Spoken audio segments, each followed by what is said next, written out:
खाती होई ना दिक्कत बने के चाहतारी जिला परिषद।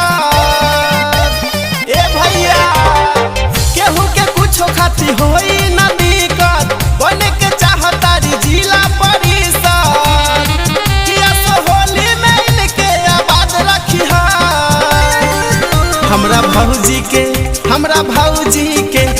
भौजी के चिन्हा याद रखी है पिचुकारी छप के जिंदाबाद रखी है हमरा भौजी के चिन्हा याद रखी है पिचुकारी छप के जिंदाबाद रखी है।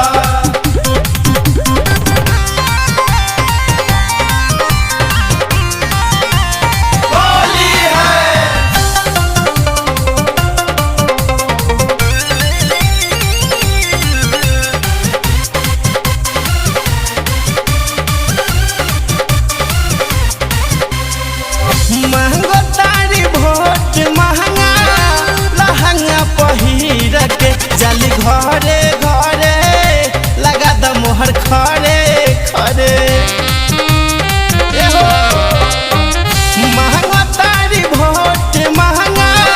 लहंगा पहिर के जाली घरे घरे लगा द मोहर खरे खरे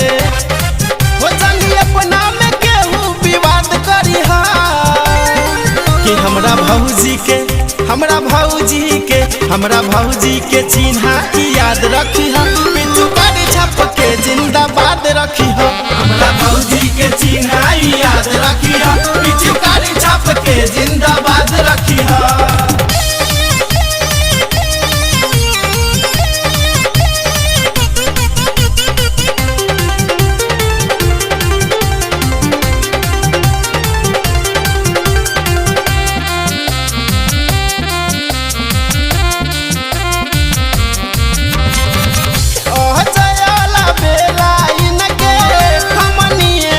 इनके साथे रहा एने ओने न दही महा बुझत रहू शंकर अपू पप्पू इनके हमनिए पनाजबा इनके साथे रहा एने ओने न दही महा हस छोटू से समवाद रखी है